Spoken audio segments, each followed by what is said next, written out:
Nah, itu. Nah, Mengerti. Oke, mulai sekarang ya. Ya. oke.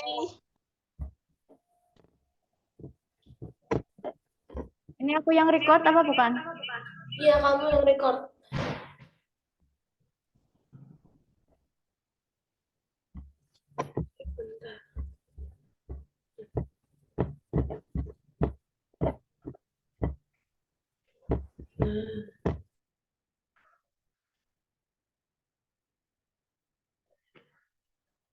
Assalamualaikum warahmatullahi wabarakatuh. Waalaikumsalam warahmatullahi wabarakatuh.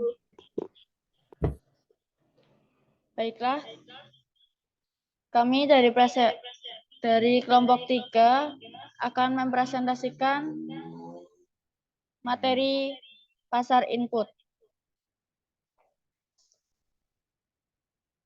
yang beranggotakan yang pertama yaitu Wiji Pangesti Subekti dengan NIM 2222186.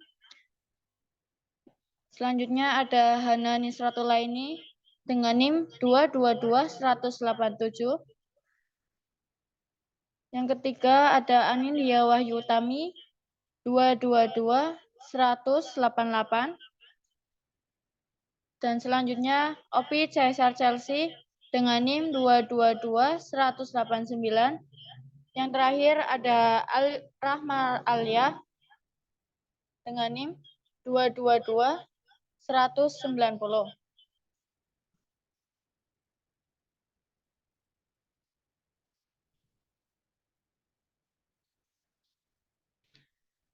Yang pertama, saya akan mempresentasikan tentang permintaan input. Permintaan input ada yang pertama yaitu asal permintaan input. Permintaan terhadap turunan atau derivat turunan bukan merupakan permintaan asli atau genuine demand, yaitu permintaan yang tidak muncul dengan sendirinya. Namun, akibat permintaan hasil produksi atau output. Selanjutnya yaitu ada penentuan harga input. Penentuan harga input harus memperhatikan dua prinsip-prinsip dasar. Yang pertama adalah nilai keadilan atau justice, dan yang kedua ada pertimbangan kelangkaan atau scarcity.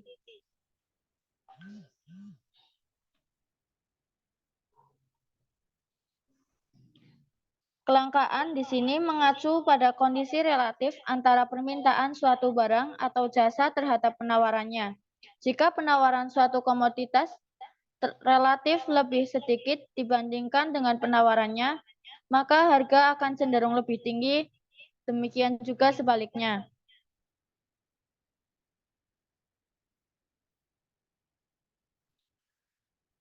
Selanjutnya ada pendekatan marginal maslahah dan efisiensi intensity. Pendekatan ini memiliki banyak keterbatasan dalam aplikasi pada dunia nyata, sehingga banyak mendapatkan kritik oleh ekonom-ekonom konvensional sendiri.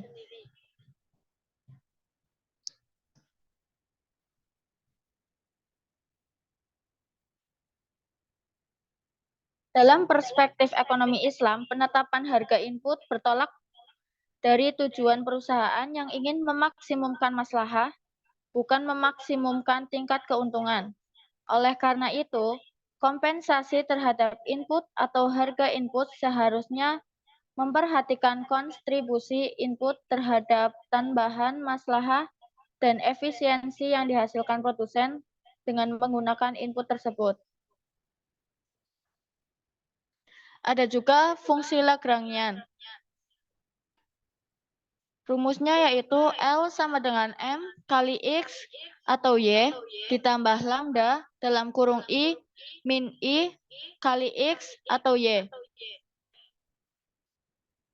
Fungsi di sini menunjukkan kasus optimisasi maslahah dengan batasan input yang sudah tertentu besarnya. Fungsi Lagrangian akan sedikit dimodifikasi sehingga bisa menunjukkan kasus optimisasi maslahah dengan batasan jumlah biaya yang sudah tertentu besarnya.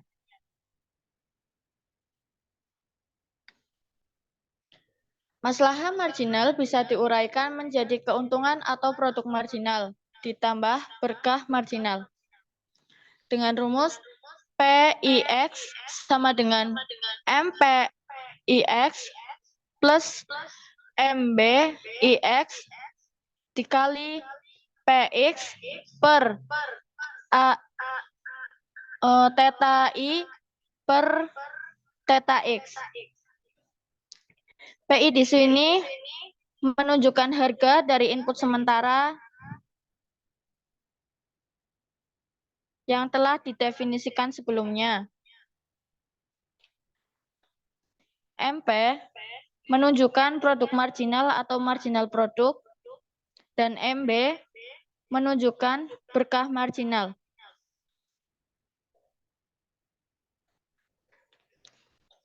Selanjutnya, hubungan antara harga input dan permintaan input.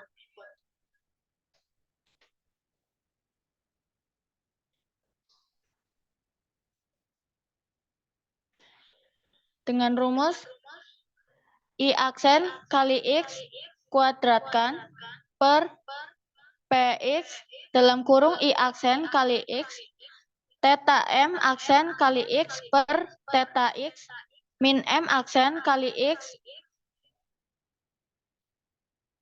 theta I aksen kali X per theta X tutup kurung kalikan theta X per theta I kali X. Nanti akan menghasilkan theta I kali X per theta PIX.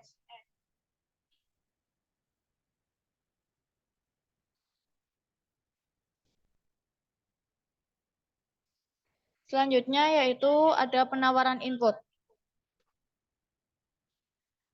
Penawaran input yang pertama dalam pandangan Islam tentang input dan kerja. Bekerja adalah wajib bagi setiap manusia, apapun bentuk maupun jenis pekerjaannya. Dengan bekerja, maka diperoleh kemaslahatan yang merupakan tujuan utama dari semua ajaran Islam atau maqasid al-syariah. Selanjutnya ada fungsi penawaran input. Fungsi penawaran input ada 3 penggunaan waktu bagi seorang agen muslim.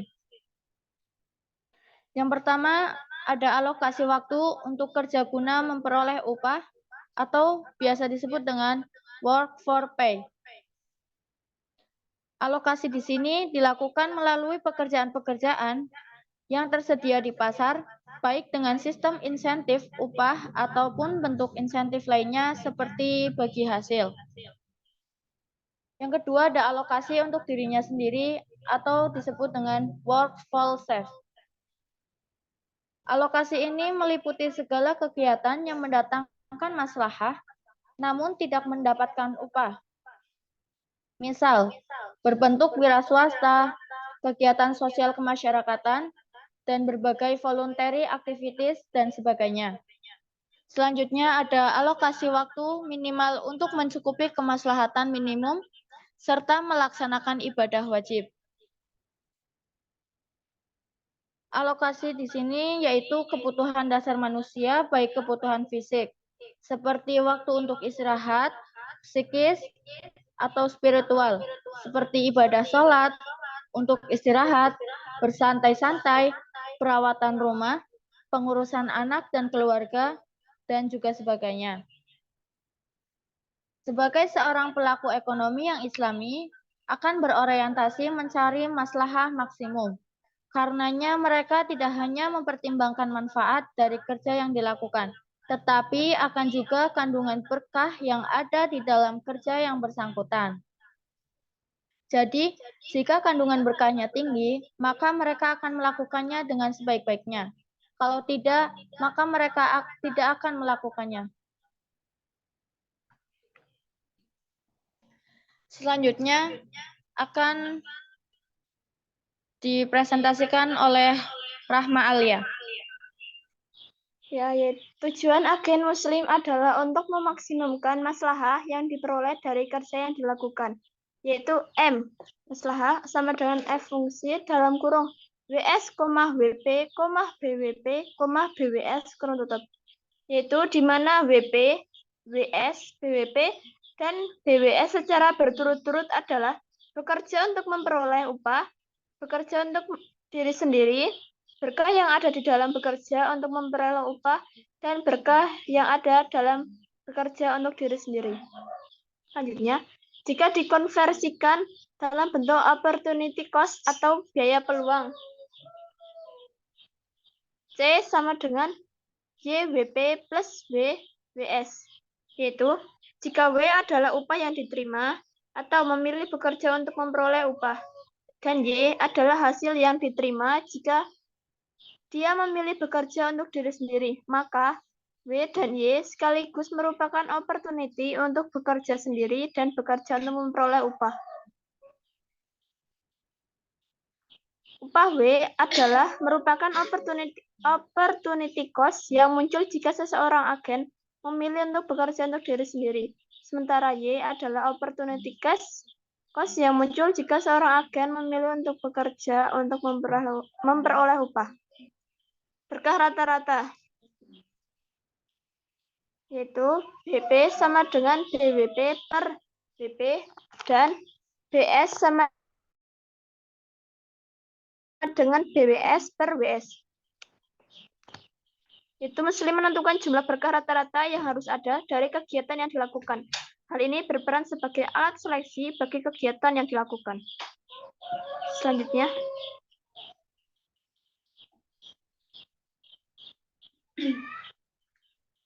fungsi tujuan dan fungsi kendala bersama dalam fungsi larangan yang dimaksimumkan, yaitu L sama dengan F kurung buka WP, WS, BWP, BWS kurung tutup ditambah delta kurung buka B peluang dikurangi YWP dikurangi WS kurung tutup ditambah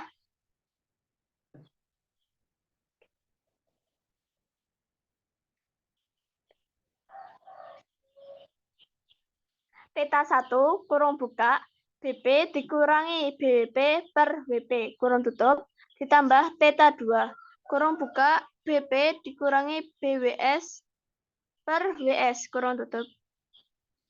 Selanjutnya yaitu diferensiasi terhadap WP, WS, dan BWS, dan BWP. Dan delta, theta 1, dan theta 2, dan menyamakannya dengan 0.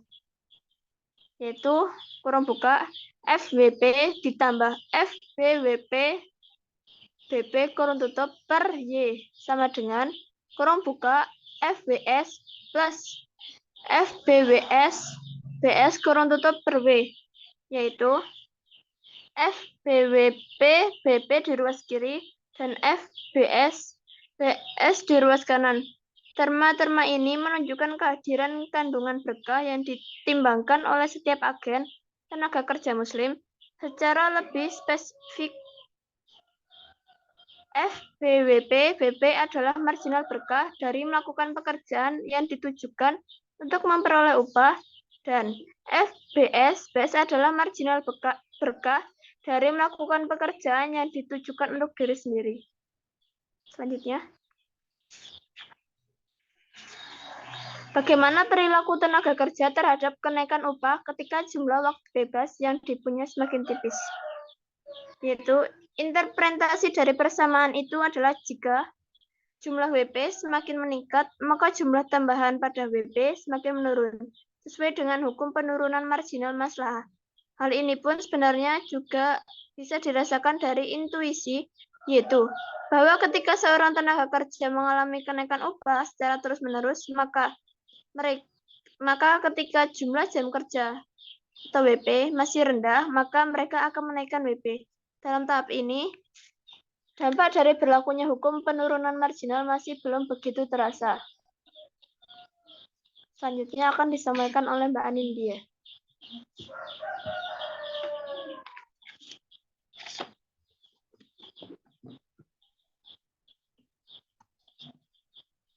Penentuan harga input non-manusia. Yang pertama ada input modal. Di sini produsen harus membayar input modal yang digunakan, terutama ketika tidak menggunakan modalnya sendiri. Produsen akan mencari pembiayaan lain, misalnya melalui bank atau pasar modal. Yang kedua ada sekilas tentang riba. Riba merupakan penetapan bunga atau melebihkan jumlah pinjaman saat pengembalian berdasarkan presentase tertentu dari jumlah pokok yang dibebankan kepada peminjam. Yang ketiga ada bentuk kemitraan usaha. Bentuk kemitraan usaha ada dua. Yang pertama, mudharabah. Dalam mudharabah, satu pihak memberikan kontribusi permodalan, sementara pihak lain memberikan kontribusi kewirausahaan, yang berupa tenaga, ide, dan manajemen. Yang kedua ada musyarakah. Masing-masing pihak memberikan kontribusi dalam permodalan, di mana mereka bersepakat untuk melakukan loss profit sharing. Selanjutnya,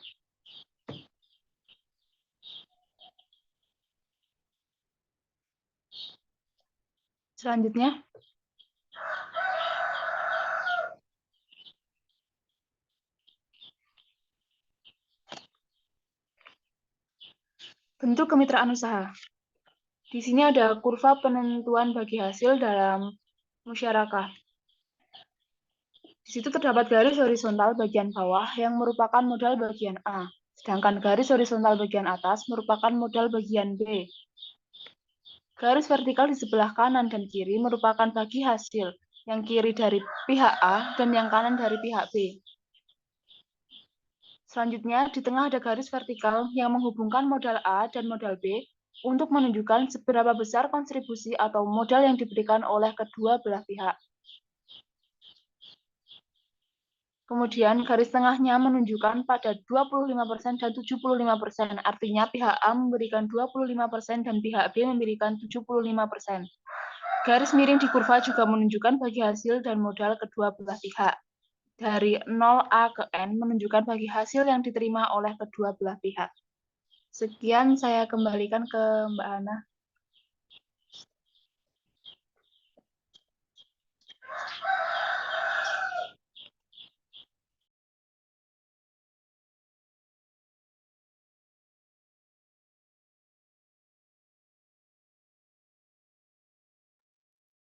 Baiklah, terima kasih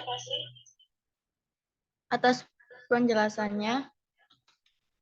Mungkin itu saja yang dapat kelompok kami presentasikan. Kurang dan lebihnya kami mohon maaf karena kekurangan itu datanya dari diri kami sendiri dan kelebihan datanya dari Allah Subhanahu wa taala. Kurang dan lebihnya mohon maaf. Terima kasih. Jika ada pertanyaan nanti bisa ditanyakan di kolom komentar YouTube. Wassalamualaikum warahmatullahi wabarakatuh.